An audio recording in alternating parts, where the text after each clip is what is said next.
नमस्कार दोस्तों, कैसे हैं आप लोग। आशा करते हैं अच्छे होंगे। तो चलिए आज हम आप लोगों के लिए लेकर आए हैं समान ज्ञान का कुछ महत्वपूर्ण सवाल जो आपको हर एक एग्जाम में बहुत मददगार साबित होगा। तो प्लीज़ आप लोग वीडियो को लास्ट तक जरूर बने रहे। चलिए हम पहला सवाल की ओर हम बढ़ते हैं। और पहला सवाल की ओर बढ़ने से पहले अगर आप लोग मेरे चैनल पर नए हैं तो प्लीज़ चैनल को सब्सक्राइब कर लीजिए। चलिए हम पहला सवाल की ओर हम बढ़ते हैं। मेरा पहला सवाल है, भगवान बुद्ध को ज्ञान की प्राप्ति कहाँ हुई थी। तो आपका सही जवाब हो जाएगा बोध गया में। भगवान बुद्ध को ज्ञान की प्राप्ति बोध गया में हुई थी। चलिए हम नेक्स्ट सवाल देखते हैं। मेरा अगला सवाल है, भारत का राष्ट्रगीत किसने लिखा है। तो आपका सही जवाब हो जाएगा बंकिम चंद्र चटर्जी। भारत का जो राष्ट्रगीत लिखे थे वो बंकिम चंद्र चटर्जी थे। चलिए हम नेक्स्ट सवाल देखते हैं। मेरा अगला सवाल है, महात्मा गांधी को राष्ट्रपिता सबसे पहले किसने कहा। तो आपका सही जवाब हो जाएगा सुभाष चंद्र बोस ने। महात्मा गांधी को सबसे पहले राष्ट्रपिता सुभाष चंद्र बोस ने कहा था। चलिए हम नेक्स्ट सवाल देखते हैं। मेरा अगला सवाल है, हमारा राष्ट्रीय पंचांग कौन सा है। तो आपका सही जवाब हो जाएगा शक संवत। हमारा जो राष्ट्रीय पंचांग है और शक संवत है। चलिए हम नेक्स्ट सवाल देखते हैं। मेरा अगला सवाल है, दिल्ली स्थित महात्मा गांधी का समाधि का क्या नाम है। तो आपका सही जवाब हो जाएगा राजघाट।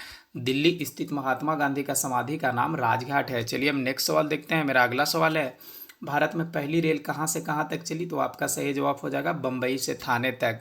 भारत में जो पहली रेल चली थी वो बम्बई से थाने तक चली थी। चलिए हम नेक्स्ट सवाल देखते हैं। मेरा अगला सवाल है, भारत में पहली बार मेट्रो रेल सेवा किस नगर में आरंभ की गई। तो आपका सही जवाब हो जाएगा कोलकाता। भारत में पहली बार मेट्रो रेल सेवा कोलकाता नगर में आरंभ की गई थी। चलिए हम नेक्स्ट सवाल देखते हैं। मेरा अगला सवाल है, भारत की प्रथम महिला मुख्यमंत्री कौन थी। तो आपका सही जवाब हो जाएगा श्रीमती सुचेता कृपलानी। भारत की जो प्रथम महिला मुख्यमंत्री थी वो श्रीमती सुचेता कृपलानी थी। चलिए हम नेक्स्ट सवाल देखते हैं। मेरा अगला सवाल है, हरियाणा के पहले मुख्यमंत्री कौन थे। तो आपका सही जवाब हो जाएगा पंडित भगवत दयाल शर्मा। हरियाणा का जो पहले मुख्यमंत्री थे वो पंडित भगवत दयाल शर्मा थे। चलिए हम नेक्स्ट सवाल देखते हैं। मेरा अगला सवाल है, संयुक्त राष्ट्र संघ की स्थापना कब हुई। तो आपका सही जवाब हो जाएगा 24 अक्टूबर 1945। 24 अक्टूबर 1945 को संयुक्त राष्ट्र संघ की स्थापना हुई थी। चलिए हम नेक्स्ट सवाल देखते हैं। मेरा अगला सवाल है, संयुक्त राष्ट्र संघ का मुख्यालय कहाँ स्थित है। तो आपका सही जवाब हो जाएगा न्यूयॉर्क। न्यूयॉर्क में संयुक्त राष्ट्र संघ का मुख्यालय स्थित है। चलिए हम नेक्स्ट सवाल देखते हैं। मेरा अगला सवाल है, संयुक्त राष्ट्र संघ के पहले महासचिव कौन थे। तो आपका सही जवाब हो जाएगा त्रिगवेली। संयुक्त राष्ट्र संघ के पहले जो महासचिव थे वो त्रिगवेली थे। चलिए हम नेक्स्ट सवाल देखते हैं। मेरा अगला सवाल है, किस विटामिन की कमी से खून का रुकाव बंद नहीं होता। आपका सही जवाब हो जाएगा विटामिन के। चलिए हम नेक्स्ट सवाल देखते हैं। मेरा अगला सवाल है, हिंदी दिवस कब मनाया जाता है। आपका सही जवाब हो जाएगा 14 सितंबर। 14 सितंबर को हिंदी दिवस मनाया जाता है। चलिए हम नेक्स्ट सवाल देखते हैं। मेरा अगला सवाल है, किस देश की स्थल सीमा सर्वाधिक देश के साथ लगती है। आपका सही जवाब हो जाएगा चीन। चीन देश की जो स्थल सीमा है वो सर्वाधिक देश के साथ लगती है। चलिए हम नेक्स्ट सवाल देखते हैं। मेरा अगला सवाल है,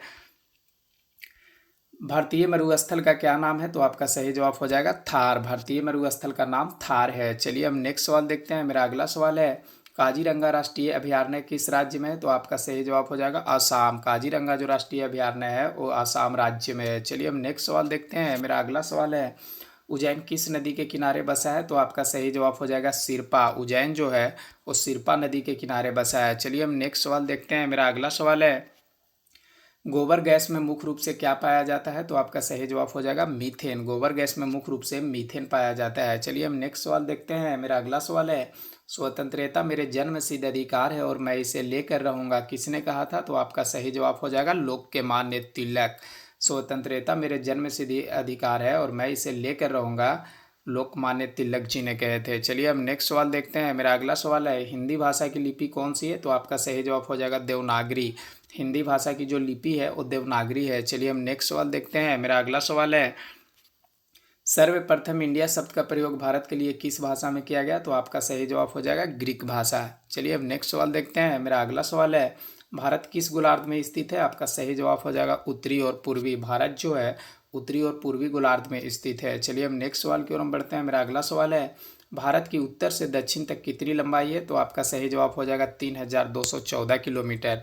भारत की उत्तर से दक्षिण तक की लंबाई 3214 किलोमीटर है। चलिए हम नेक्स्ट सवाल देखते हैं। मेरा अगला सवाल है, भारत की पूरब से पश्चिम तक कितनी लंबाई है। तो आपका सही जवाब हो जाएगा 2933 किलोमीटर। भारत की पूरब से पश्चिम तक की लंबाई 2933 किलोमीटर है। चलिए हम नेक्स्ट सवाल देखते हैं। मेरा अगला सवाल है, भारत की स्थल सीमा की लंबाई कितनी है। तो आपका सही जवाब हो जाएगा 15,200 किलोमीटर।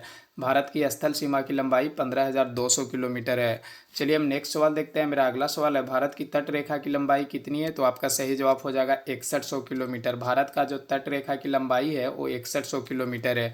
चलिए हम नेक्स्ट सवाल देखते हैं। मेरा अगला सवाल है, भारत के किस राज्य की तट रेखा सबसे लंबी है? तो आपका सही जवाब हो जाएगा गुजरात। गुजरात राज्य, भारत की जो गुजरात राज्य है उसका तट रेखा सबसे लंबी है। चलिए हम नेक्स्ट सवाल देखते हैं। मेरा अगला सवाल है, भारत के किस राज्य की तट रेखा सबसे छोटी है? तो आपका सही जवाब हो जाएगा गोवा। भारत का गोवा राज्य की तट रेखा सबसे छोटी है। चलिए हम नेक्स्ट सवाल देखते हैं। मेरा अगला सवाल है, कौन सी अक्षांश रेखा भारत के मध्य से होकर गुजरती है? तो आपका सही जवाब हो जाएगा कर्क रेखा। कर्क रेखा जो है वो भारत के मध्य से होकर गुजरती है। चलिए हम नेक्स्ट सवाल देखते हैं और ये मेरा लास्ट सवाल है, आदम का पुल किन देशों के मध्य स्थित है? तो आपका सही जवाब हो जाएगा भारत एवं श्रीलंका। आदम का जो पुल है वो भारत एवं श्रीलंका के बीच स्थित है। चलिए तो आशा करते हैं आप लोगों को ये वीडियो बहुत पसंद आया होगा, तो प्लीज़ वीडियो को लाइक कर दीजिए और चैनल को सब्सक्राइब भी कर दीजिए।